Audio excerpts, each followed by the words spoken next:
Welcome to the Jim Acosta Show, and it's another day that ends in Y and Donald Trump's assault on American democracy and decency, for that matter. Trump has bulldozed the East Wing of the White House, and our democracy just might be next. He's scheming to interfere in next year's midterms, and one of his top allies, Steve Bannon, predicts Trump will serve a third term after winning re-election in 2028, even though the Constitution says he can't do that. My big guest is Mehdi Hasan, who spoke at the No Kings rally last week. That was pretty cool. He's also the founder of Zateo, and Mehdi, that was cool to see up there on stage and riling people up. You're good at that.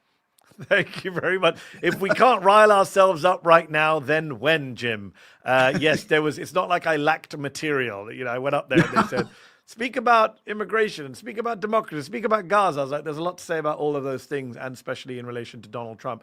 I mean, it was a great crowd. I think they said 7 million people across the country. In D.C., there were hundreds of thousands of people. It was a really good atmosphere, Jim. It was a very kind of carnival, family day out atmosphere. So funny to hear Republicans saying, this is a hate rally. These people are Hamas. It's like, have you looked at these people? And then they spent all of Saturday, I don't know if you saw Ted Cruz and others saying, oh, look, it's just old white people. I'm like, the Republican Party is now at war with old white people? Yeah. Batten down the hatches. That sounds like their base. And nobody attacked the Capitol. And no, exactly.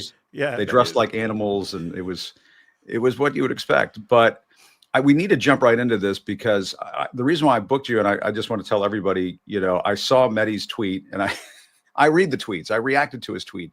You triggered me.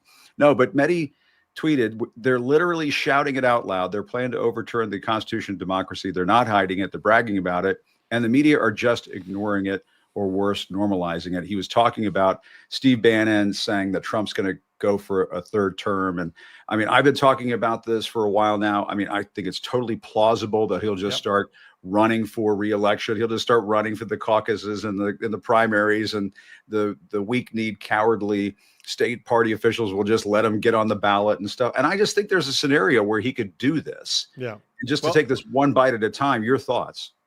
So I agree with you in the sense that people aren't taking it seriously. I've been talking about this for a while. I said this in 2019. Like, this is not a man who leaves office voluntarily. And we saw that in January 2021. And when I wrote that piece for The Intercept in May of 2019, I think I was only the second person in America in print to say, next year, Donald Trump will not leave. And people said, oh, you're crazy. You're from Britain. You don't understand America. The Secret Service will walk him out. We have a system.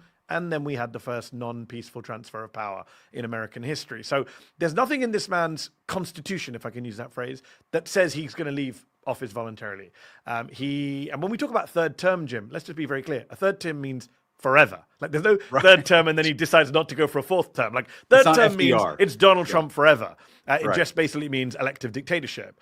So that's what it means. As we say, everything about him says he's not going to leave voluntarily. We all know that if he does leave, he's got all sorts of legal liabilities once he leaves. So he's got an incentive to stay in office. He's building a $250 million, whatever it is, ballroom. As my colleague Peter Rothblatt pointed out, let me do a plug for our new morning newsletter, First Draft. As he points out in this morning's First Draft, a man doesn't renovate his home and then leave.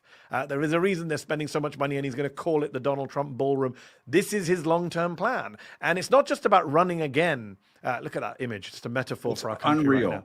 Metaphor for our country right now. At least the Washington Post put it on the front page. Yes, that. But this is a bigger story. Steve Bannon telling the FT, once again, it's not the first time Bannon has said this. Multiple times Bannon has said he is going to be on the ballot. He is going to be in power in 2028. So Trump himself has kind of jumped around, Jim. He's kind of jokingly, non-jokingly said, I'm thinking about it. People want me to do it. He said recently at events, people want a dictator. People keep telling me they like dictators. And he's got the hats.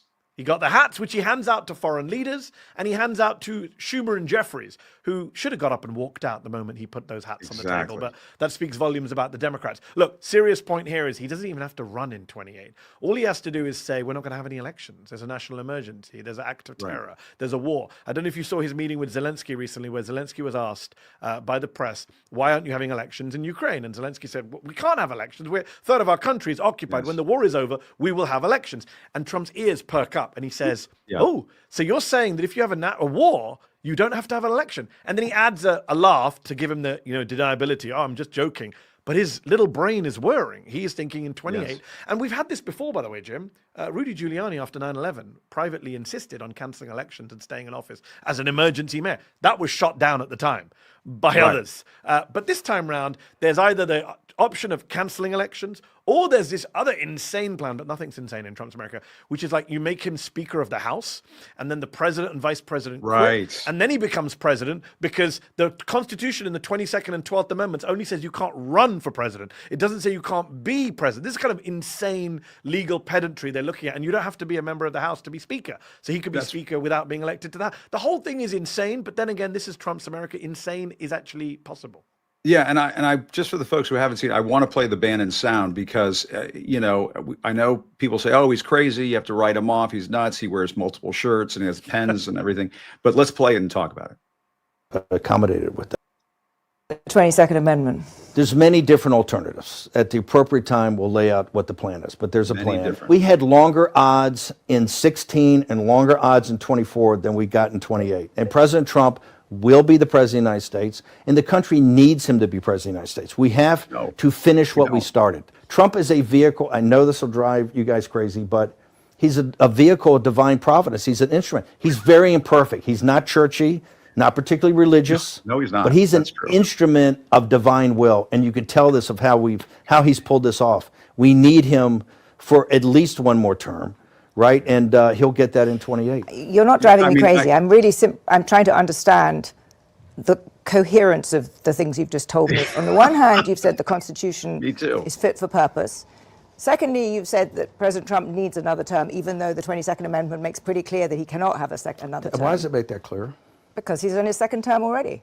At some point in time, we will make sure we go through, Zanny, and define all those terms. But you will be undermining the spirit of that amendment. No, Zanny. It's the actual amendment. It's not spirit. Look, this is how they win, Jim. This is how they win. I know. The editor of The Economist immediately concede ground to Bannon. This is how Bannon wins. He comes on with people who are not prepared for him. It's not the fucking spirit. It is the wording of the Constitution. And every constitutional law, almost every constitutional law you can find, says it is very clear you cannot do this. They may have a John Eastman view, like they had a John Eastman view of Mike Pence's view, the vice president's role on January 6th, which was bullshit. No, they can't do it. But he's laying the groundwork. They're normalizing it. The more they talk about it, the more you start going, well, he could do it. By the way, we don't even have time to get into the latter half of that clip where he talks about Trump being an instrument of divine providence. That itself is a whole...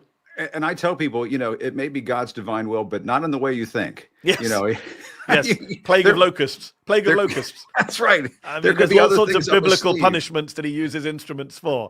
Of course, he's not a religious man. This is a man who was asked for his favorite book of the Bible. He said all of it. I can't name one. But on this specific issue of Bannon talking about it, they do have a plan. He made it very clear there. We will lay out the plan. It is about getting the Supreme Court on side for this insanity.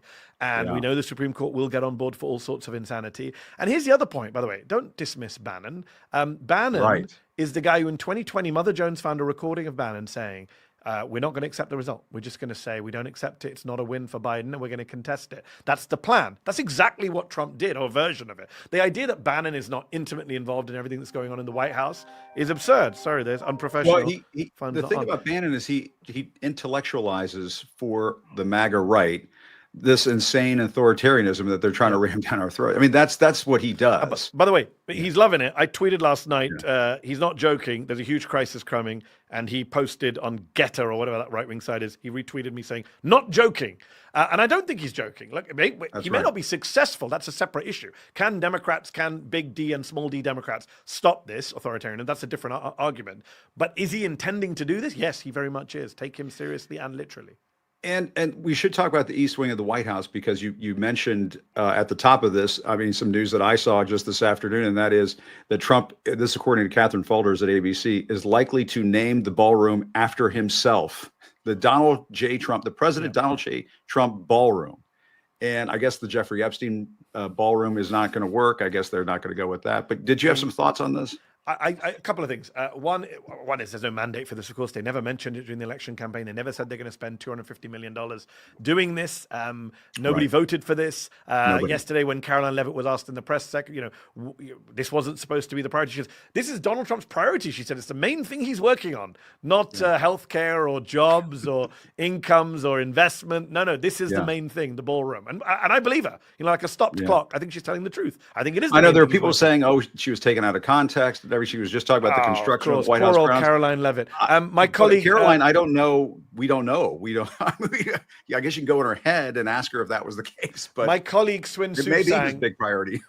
Jim, my colleague Swin Supsang reports this morning in our First Draft newsletter that he has had Trump people tell him in the past that Trump has always had plans for a, quote, Saddam Hussein style White House and ballroom and, turn it into Mar-a-Lago. And it is very Saddam style. I think after they build this, they'll say, oh, well, the West Wing doesn't match anymore. Let's blow that up and do that one next. That's what he likes, right? He loves construction. He's a real property guy. Yeah. Look, I would say if I was a Democrat running for 2028 presidential primaries, I would make part of my platform. It would win the base. I would say, vote for me. If I get elected to the White House, the first thing I will do is rename it the Barack Hussein Obama Ballroom. So don't bulldoze it. You think keep it. No, I would rename it after the person Trump hates the most. Because Jim, think about it. Once it's built and he's done it all, the thing that will kill him is his name coming off of it. That's true. And maybe just call it the Hussein Ballroom, because that's the part. That's the Hussein Ballroom. That's the part he hates the most. Love it. Since then it could be like Saddam Hussein or Barack Hussein Obama. You could pick your Hussein depending on what your perspective is of the ballroom. Oh my God! And I guess this is par for the course. This is what we should expect, that he would just blow up the East Wing of the White House without asking anybody. Again, can you imagine if Joe Biden or Barack Obama did it? Exactly. I hate to play that game, but your head will explode. By the way, did you see Barack Obama did an interview the other day with Mark Maron? And Barack Obama is now playing the, can you imagine if Obama did it? He literally said in the middle of the interview, he goes, can you imagine if I had sent National Guard to Texas overruling Greg Abbott? So even Barack Obama, Joe Biden sit there on their own going, fuck, if we had done this. Exactly. They could have gotten away with so much. They could have done the FEMA trailers or whatever it was. Meanwhile, he had to deal with the tan suit. That's right. They could have done the re-education camps. They could have done it. They had their chance.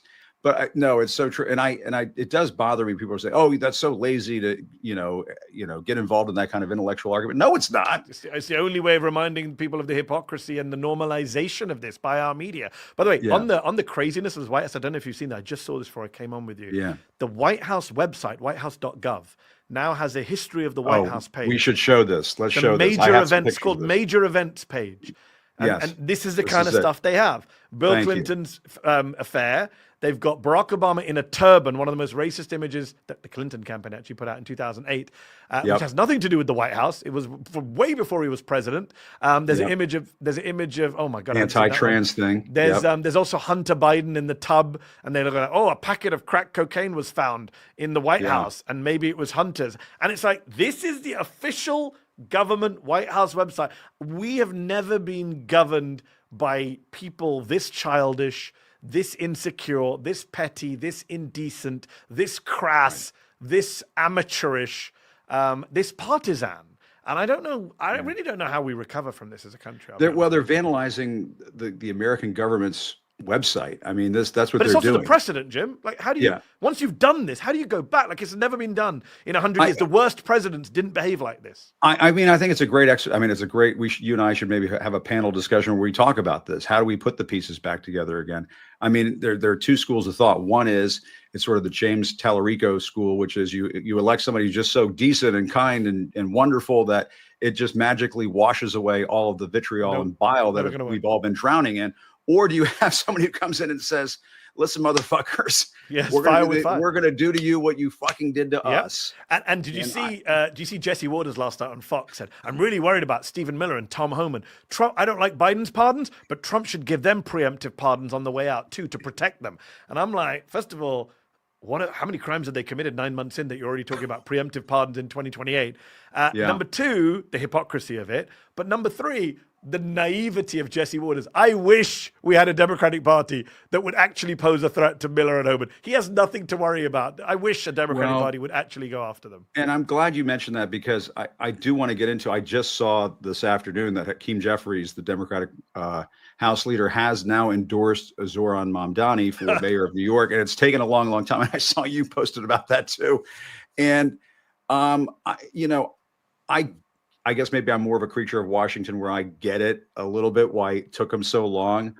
But to me, Mamdani's campaign, this is where I think the Democratic Party doesn't get it. It's a vibe-based campaign. I'm just is for the olds and the mediums and the Gen Xers who are too old to understand this shit. It's a vibe that is happening in New York right now. I think that's why Mamdani is doing so well. I half agree with you. I half disagree with you. It's clearly there is vibes. Clearly there's the social media campaign. Clearly this guy is a once in a generation political communicator, has great charisma. He's good. Fantastic on camera. He could have been a Hollywood actor in another scenario. The way he delivers lines, he's got natural sense of humor. I interviewed him recently. Very funny guy, very charming. He's not like me. He doesn't have resting angry Muslim face. He has a very big smile. He can. That's what we like about you, though. He can charm. Yes, I like it too, but I can't run for office because of it. But he can appeal to independents and Republicans and non-partisans, because he just comes across as so natural and authentic. So that's all true, the kind of the vibe of Mamdani, the young people, the social media blitz.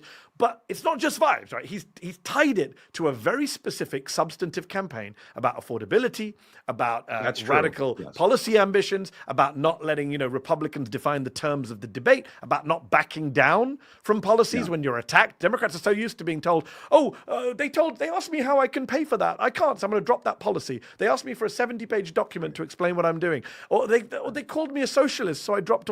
He has not done that. He's stuck to his policy, stuck to his guns. And I think that's what you're going to see in a lot of primaries next year, Jim. You're going to see a lot of wannabe, especially when he wins, if he wins on November 4th, you're going to see all these copycat Mamdanis, right? You're already seeing some of them. The problem for a lot of them is it's just the vibes, and that's not enough. There has to be some substance. It can't just be a slick video. It has to also be, okay, but what are you offering us? That's right. And forgive me if I've been too simplistic in the way I describe it. That's an umbrella term, maybe because it's Friday and I'm just tired. But part of the vibe is it's an anti-democratic establishment movement that he has created in Manhattan. And progressives in New York, I mean, I used to live in New York City.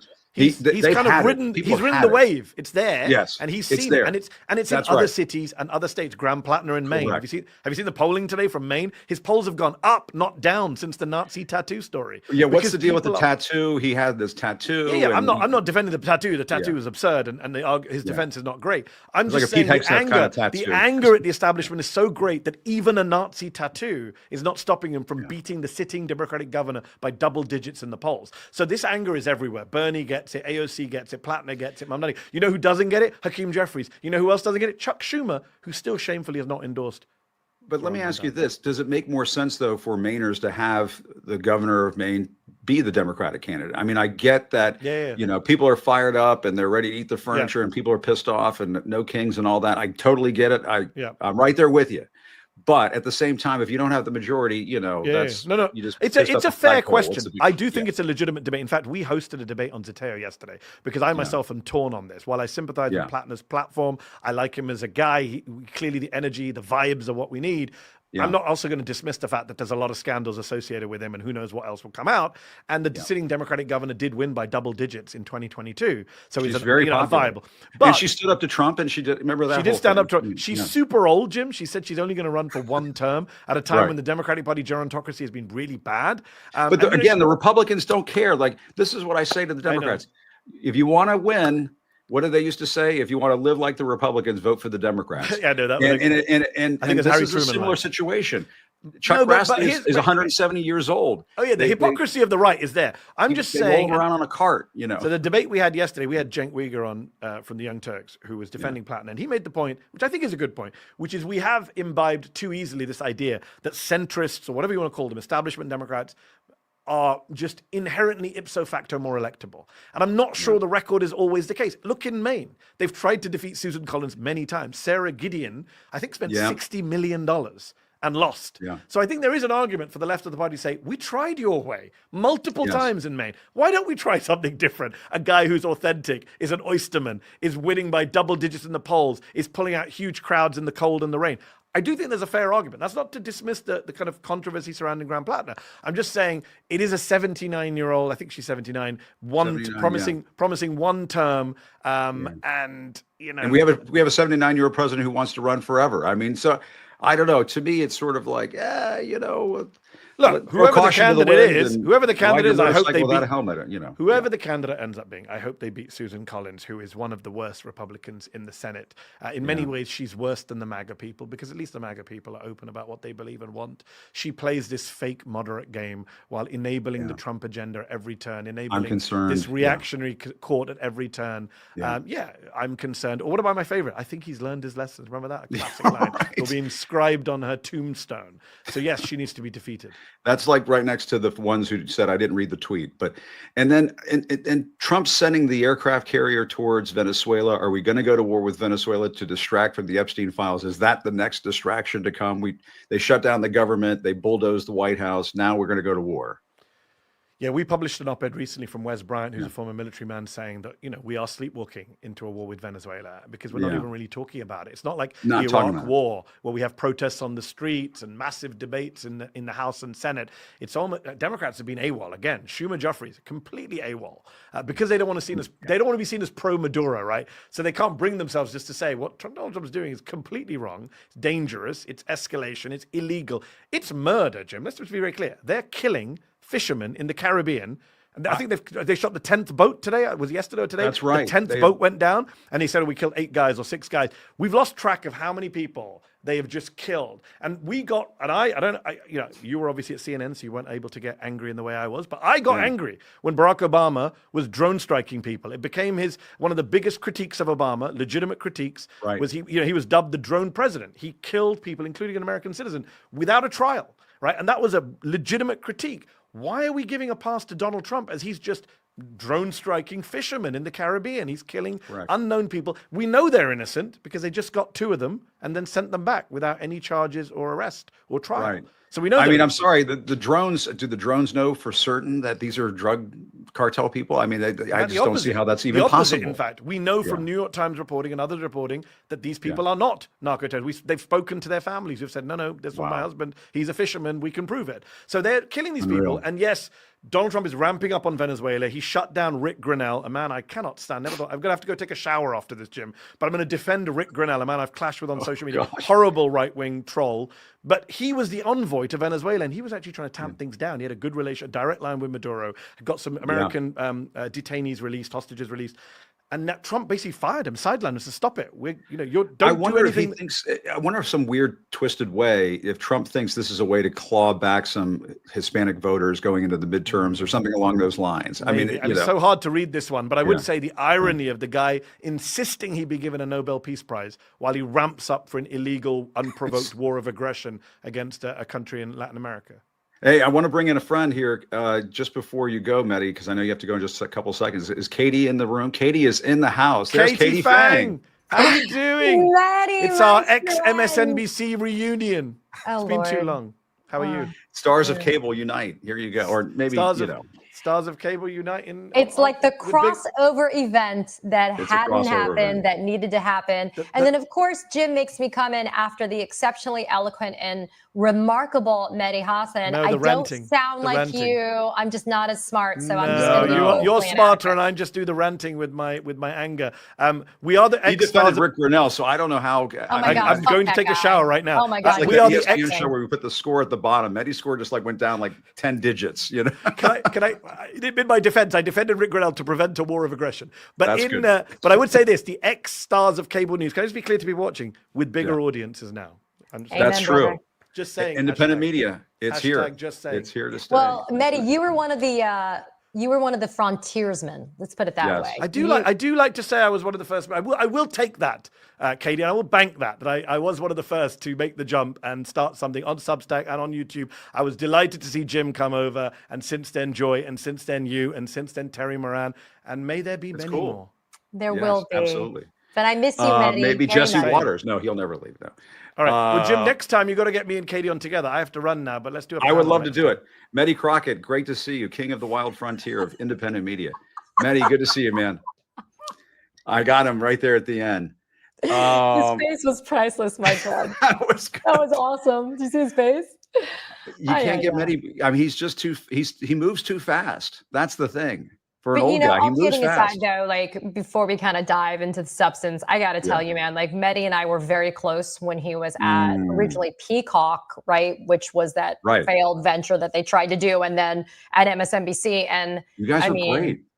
We had such a great time. There were some, and Joy Reid, right? There's some people that were very just authentically the real deal. And that is definitely Mehdi and I love when we collaborate, like when you and I do stuff and we bring others in and there's breaking news. There was like the Comey news that one night and you jumped in and all these others came. I mean, it's just fun to do it. And I think we all sort of feed off of each other's energy.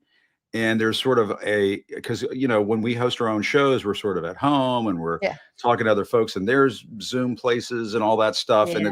And when we collaborate, there's like a special sauce that gets created. I don't know what it is. It's a different energy. I agree. And I enjoy it. So thanks for having me today. It's a great way to end an insane week. I'm glad to spend it with you. I was like debating, do I bust out the booze? It's a little early. I don't want to offend Jim Acosta's people. So I'm like, I don't know. I guess I'll wait. No, it's 5 o'clock somewhere. And it's almost 5 o'clock here. So screw it. I say, fuck it. I do a show called Fuck It Friday from time to time. And we just go for it. You know what I mean? Sounds like my kind of Friday. Totally. But I mean, we should get into this Letitia James, the state attorney general of New York. I mean, it is kind of bizarro Twilight Zone world where we are now seeing Trump's political enemies going through the justice system, the federal justice system. This is not trumped up state, charges that are full of shit at the state or local level. This is federal court, which used to be, I thought, sacred in this country, but it's no longer. Your thoughts on what we saw earlier today? She obviously entered a plea of not guilty. She's asking it be tossed out for reasons of vengeful prosecution and so on. But your thoughts? I mean, you could still keep the trumped up part of it, though, but say the trumped up federal charges. Yeah. I want to, well, first of all, everybody's seeing her walk out right now after the hearing, and standing next to her is Abbe Lowell. And I want to give Abbe Lowell a massive shout out. He is incredible, just an exceptional lawyer. To his credit, has defended Republicans, Democrats, you name it, right? Like he is truly the justice is blind lawyer that we could find. But I want everybody to stop for a second and understand that this is a lawyer, Letitia James, who's the attorney general for the state of New York, who had to enter a criminal courtroom today, Jim, in front of a federal judge and have to enter a plea against federal charges that have been brought by a woman who has never practiced criminal law, whose only claim to fame is blowout hair and a pretty face. And at this point, thinks that these are the things that are going to gain her some type of pole position when it comes to favorability with felon Trump. And I'm talking about Lindsay Halligan, who, I will be clear, I love my insurance defense lawyers that are out there. You guys rock. Absolutely. But you guys also know how to stay in your wheelhouse, and she does not. And if you think about it as a lawyer, as somebody who has pursued fraud against so many different people, including the Trump family, she had to go to court, Jim, and she had to stand up. And you know what she did, though? She did not use a lawyer to enter her plea. She stood up, head held high, and said not guilty. And I find that to be incredibly powerful. She could have just had Abbe Lowell say, my client pleads not guilty to the charges, but she didn't. And the other kind of point behind what happened today is Trump's going for the humiliation aspect of this, Jim. And she actually had to have her right to remain silent read to her in open court, which had to be humiliating, right? But she didn't show it. She has the best poker face of a lot of people that I know.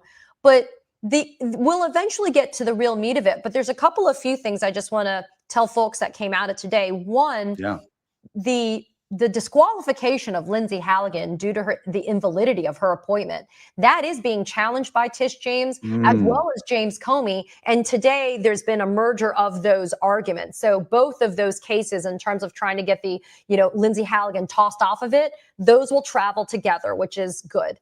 In addition, there's a trial date in January. So for those of you that think that, there's some slow thing, this is the rocket docket, man. This thing hauls out. And so she, like James Comey, she's going to go to trial.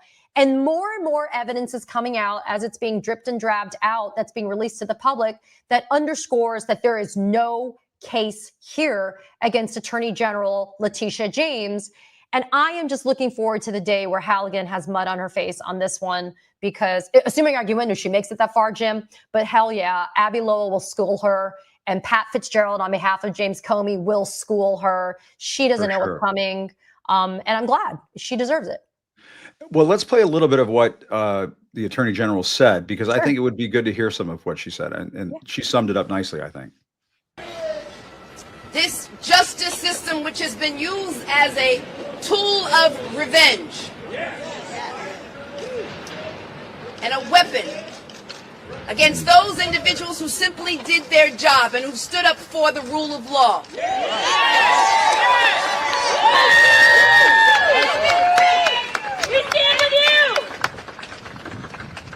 And a justice system which unfortunately is nothing being used as a vehicle of retribution. But my faith is strong. And my faith is, I have this belief in the justice system, in the rule of law, and I have a belief in America and all of its individuals who have stood with me, not only in New York, but all across this nation.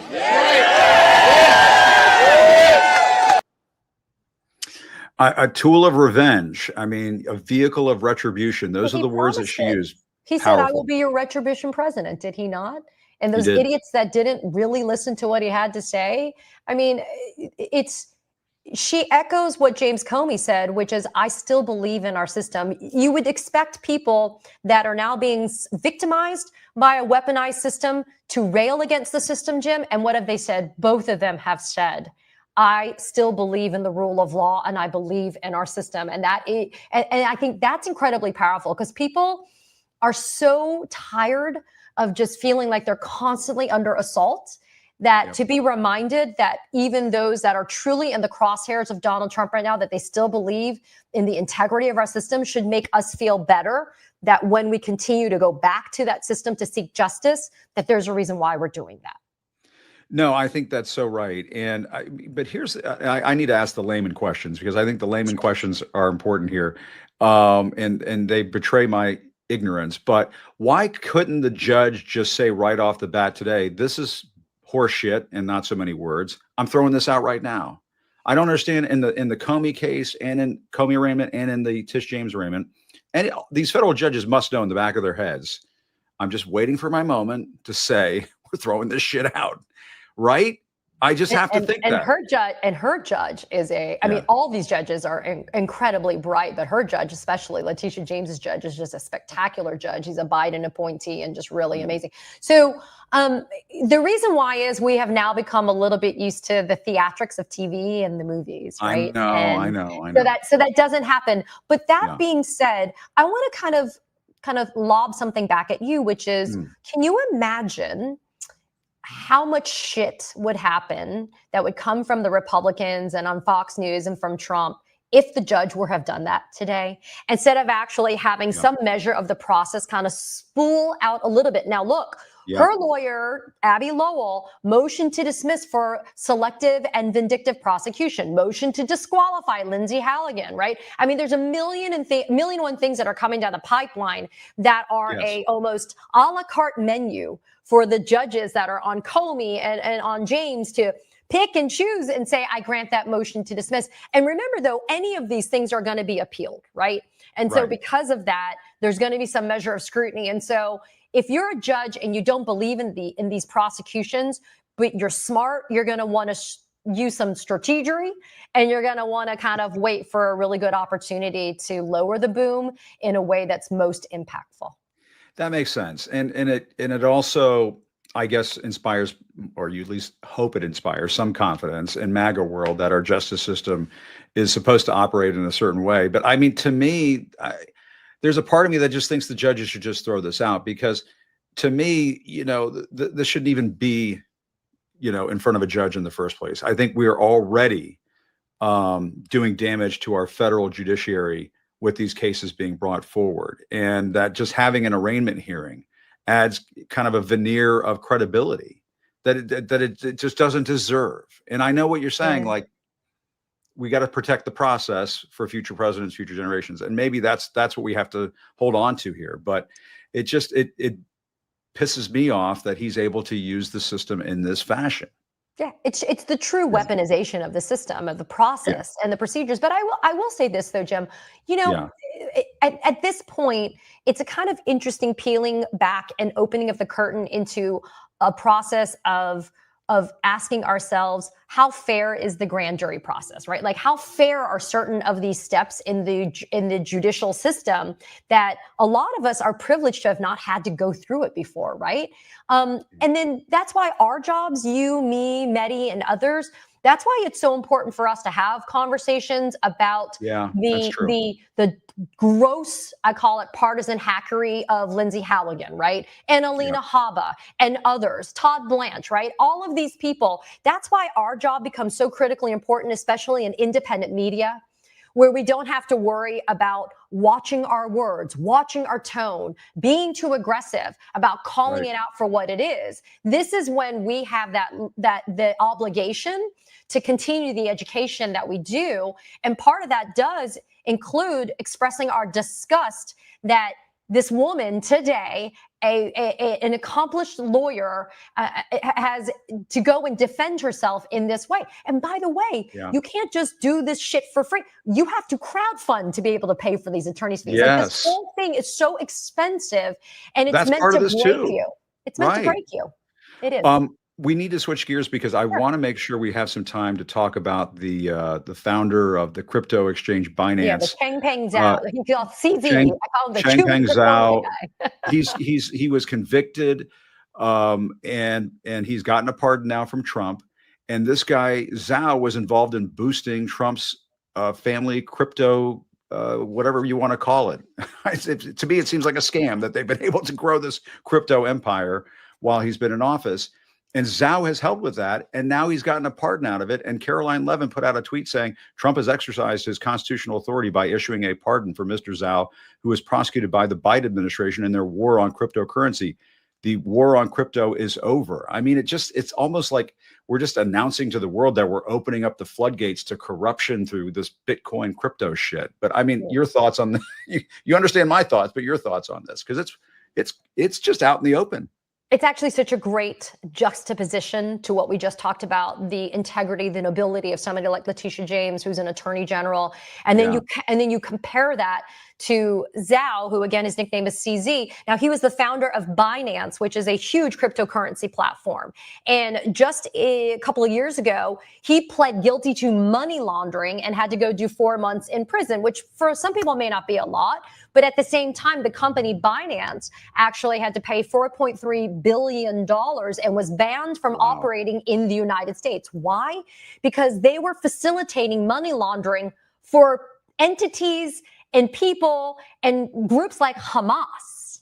Okay. They were providing a platform wherein there was no checks and balances, where you had these horrible things that were going on transactionally. And so the Department of Justice, the SEC, and others locked it down and said, you can't do this anymore. So now what happened is this: with Zhao getting the pardon from Donald Trump, which, by the way, World Liberty Financial, the cryptocurrency thing for the Trump family, Zhao was the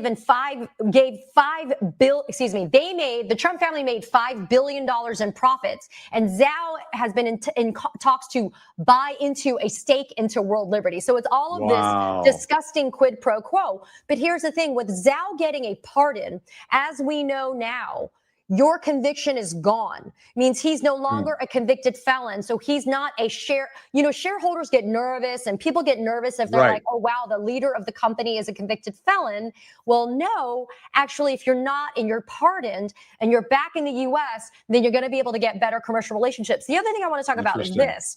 Binance hosts World Liberty Financial cryptocurrency. And so when we talk about how absolutely incestuous that is, there's also a guy named Justin Sun I want to bring up. He had a pending fraud case by the SEC, and he invested $30 million in World Liberty Financial, and suddenly his SEC investigation and fraud case has stopped. And now the SEC has paused its civil case against Binance because of all of this.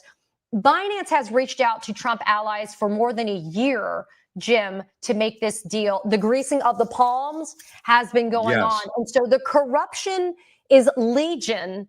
And it just goes to show that the true criminals are being pardoned and let out, like the insurrectionists, for example. And instead, they're wasting time, money, and really values by going after people like Tish James and James Comey. Yeah, and it also, I mean, the CZ, whatever you want to call them, Yeah. case, what it uncovers to me is there's this whole world. You talk about people, you know, like my folks, blue collar folks, you know, I can tell you right now, they don't understand all of this crypto stuff. And it feels like a Ponzi scheme. It feels like a pyramid scheme. It feels like they're just people making money off of thin air. And there have to be some rules of the road, you know, for currency exchanges. And if crypto wants to be deemed a legitimate currency, or something that gets traded back and forth, there have to be rules of the road. And what the Trump administration seems to be saying through this pardon is that, all bets are off. Just whatever the fuck you guys want to do, just go for it, man. Just make as much money as long as we're getting a cut. But it's so on brand. I mean, think about it. He'll take a $400 million jet from Qatar, who doesn't have clean hands, right? Qatar has been letting Hamas hide out in that country, right? And then you allow this platform to have all of this dirty transactions going on. It just goes to show Donald Trump only wants to benefit himself. I cannot begin to stress this more. And everything we're seeing from this disgusting ballroom to this Binance stuff, right? It's all for him. It's not for us. He would never, ever break bread with us, right? You don't see him inviting. Definitely not me. Every damn, well, I was saying to somebody today, is he going to put our asses in that bunker, or are he going to stick us in Guantanamo at this rate, Jim? But like, you know, he would never break bread with the quote average Joe that he asked to vote for him. So this populist president bullshit is transparently over. But you know what, Jim? We both know that, unfortunately, though, our American farmers are getting burned right now with the $40 billion going to Argentina. Our soybean farmers, our cattle farmers, everyday Americans that not going to have health insurance. The subsidies will be gone. Their premiums are going to skyrocket. The rural hospitals are closing. People are standing in food lines. They're going to see the light, Jim. And I'm sorry to say this, but it'll be the find out part of all of it. Yeah, you know, and I just think that it's sad and it's tragic, and it's unfortunate that real people are going to get hurt. But I think that might be the turning point as people are getting hurt and they're starting to feel it in their wallet that, you know, or their businesses are going under or their farms are going under. They're going to realize that this guy at the White House is just looking out for his fellow fat cats and people who he wants to party with in the Golden Ballroom and President Liberace's ballroom, you know. And in the meantime, it was just so fucking tacky. But in the meantime, it's so tacky. I mean, let's go to war with Venezuela. Let's just randomly fucking go to war with Venezuela. It's just what people like. Americans are going to die now, right? Like, like something's going to happen.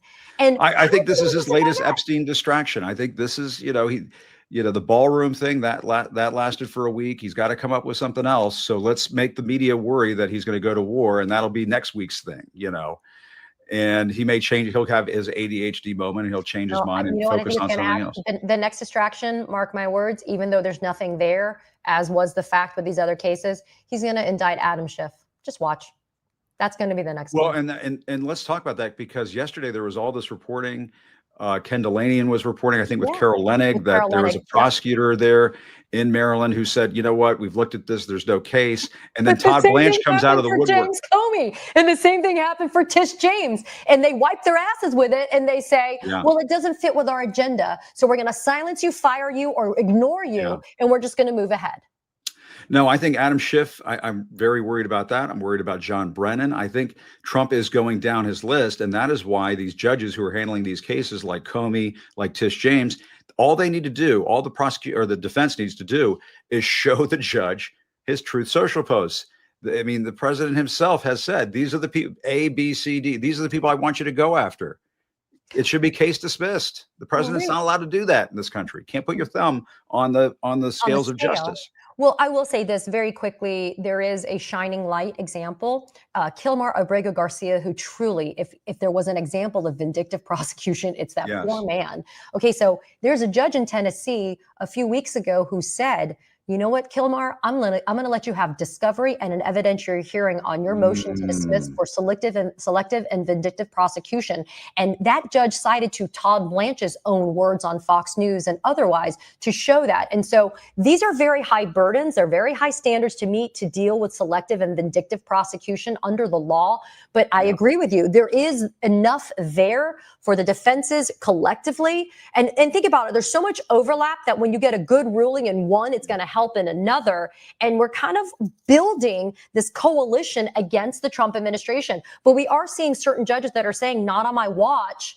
And they're fighting the good fight. And that's why it's always important to recognize when they do that defense of democracy, because they really are the ones, they're the guardrails that used to exist in Trump term 1.0 and that we don't really see in Trump term 2.0. Let's hope they can hold. Please hold, guardrails.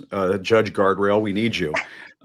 Katie, great to see you as always. I knew this was going to be a great discussion. And we were both just like, it's the end of the week. Fuck it. Let's go. And that's what we got. So this is what that's how I roll all the time, even when it's not a Friday. But you know what, though, Jim, this is why I enjoy spending time with you, because I always say it's the authenticity of who we are. That is the most important thing that we have to offer. And our emotional spectrum, like you've just exhibited today, runs the gamut from you can laugh about it, you can be angry, you can be pissed, you can be scared, you know, you can be frustrated, but you can have some determination. I like to say we're going to turn our despair into determination, Jim, and that's what we're doing together. Absolutely. I so agree with that. And you are Miss Determination, Katie Phang. So appreciate the time as always. Great to see you. Tell Dookie I say hello. I will. He's on my bug. He was whimpering outside the door. I hate to say it. We closed the door because he almost knocked something over the other day. So he's well, Lucky's here. Lucky says hi to Duke. He's lying over here. Oh, I'll let him. I'll pass on the message. Thank you, Katie. Bye, guys. Bye. Good to see you.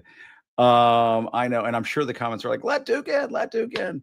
I guess we could let Duke in if there's a way to let Duke in. I don't know. He may have gone upstairs and just said, screw it, I'm going to go to sleep on the sofa. But this is the kind of week that tries a man's soul. And as you guys know, the White House is near and dear to me. I spent 7.5 weeks of my life, covering the White House for my old place during Barack Obama's second term and then Donald Trump's batshit crazy first term. And, I just developed a lot of affection for the place. It meant something to me just about every day when I was racing to get to a live shot or racing to get to a press conference on time. And I would come through those gates and I would see the White House. And here I am, my mom worked in restaurants. My dad worked in grocery stores. Guys like me, we're not supposed to be a chief White House correspondent and have a fancy title like that. And I just always thought, wow, this is what America's all about. This is really cool. And, yes, it was bananas at times. There's no question about it. But that house symbolizes so much to me. And so when I see the front page of the Washington Post, my hometown newspaper, grew up in Northern Virginia, right outside Washington, D.C. When I see my hometown newspaper, and by the way, it still says democracy dies in darkness there at the top of the Washington Post. And just below it, it says the East Wing is now only a memory. And it's just gone. It's just gone. And, sure, they can try to defend it. They can, and they're trying to troll the public now. They're trying to troll Democrats and critics and people who say this is nuts, which is just about everybody. Even Republicans, if you ask them privately, will tell you this is absolutely fucking nuts. And what is even more egregious, possibly more egregious than the destruction of the East Wing is the way the White House is trying to defend it by vandalizing whitehouse.gov, the website for the White House for the United States of America. And they have vandalized the website for the White House with pictures of Bill Clinton and Monica Lewinsky and all kinds of other, these guys are the arm fart contingent. The people running the White House website these days. But this is their way of justifying. They put this up last night, ladies and gentlemen. They put this up last night when there were all these attacks coming in their direction. Hillary Clinton attacked and so on and said, how dare you do this? And so they put this up. They try to take a shot at trans people because that's what they always do. They just always, when in doubt, Donald Trump and his people go after trans people in this country. It's shameful. It's disgusting. It's obnoxious, but it's just un-American. It's un-American.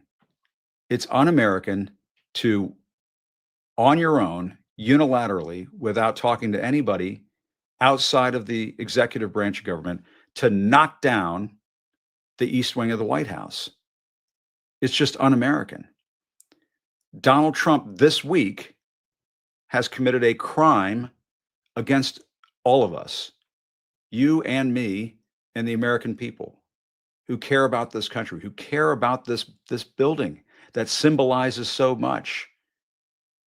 And no, it's not because I watched too many episodes of The West Wing in the 90s and 2000s, although it was a great fucking show. And it was a great fucking era. But no, this means something to me. This is personal. This White House, this center, this focal point of our democracy was attacked this week by the President of the United States. Hello. And it means so much to me that, I'm going into this weekend not just pissed. I vent, talk about all the things that piss me off, and I know they piss you off too. But I am also going into this weekend a little sad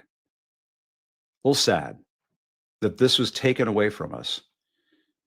I will tell you, one of the most memorable moments I had at the White House, it was a night that looked like this, was the last night I reported from the White House for CNN.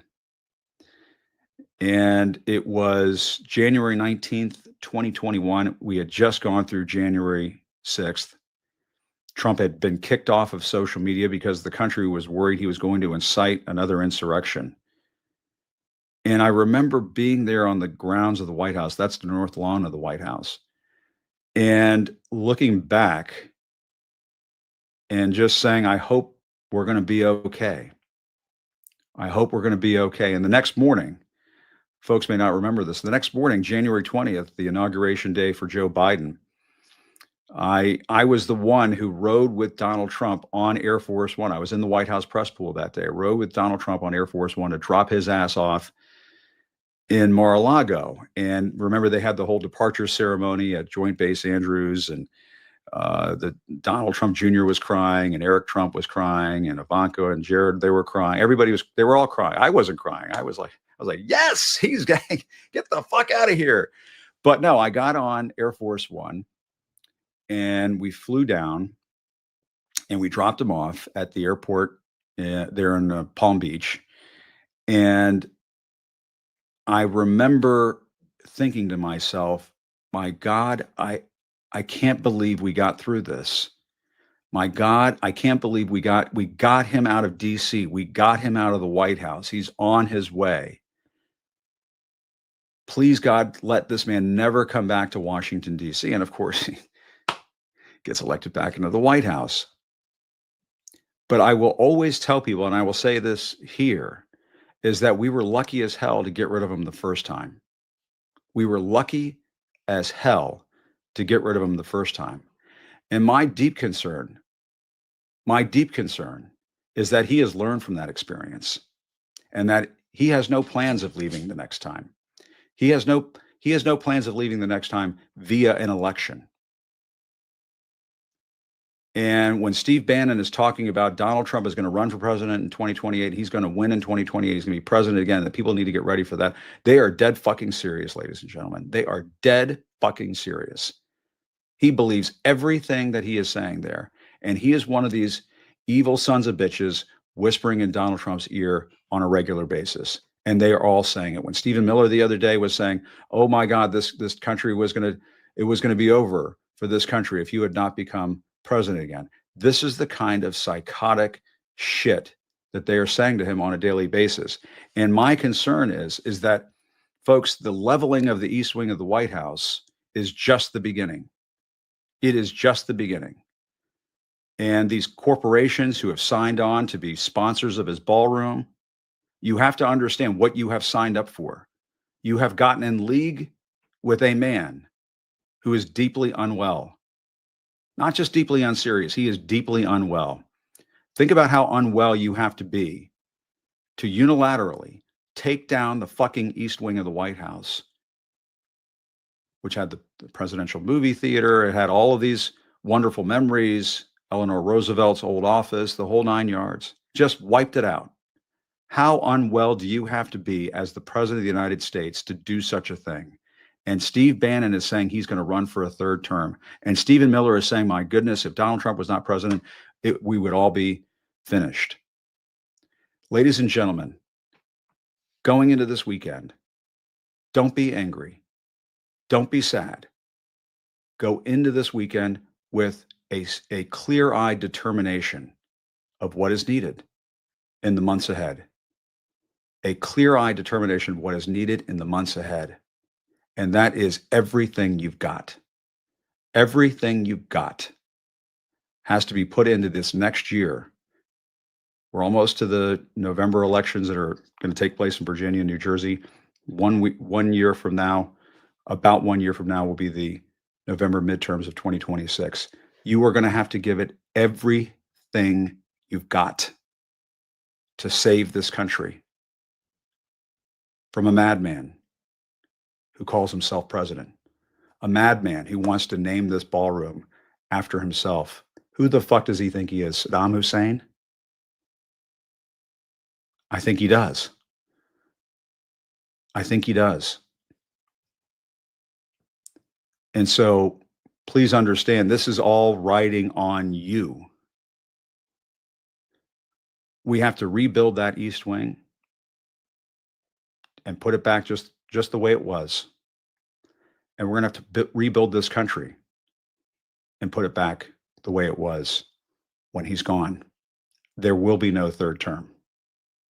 And you and I, the American people, we're going to make sure that's the case.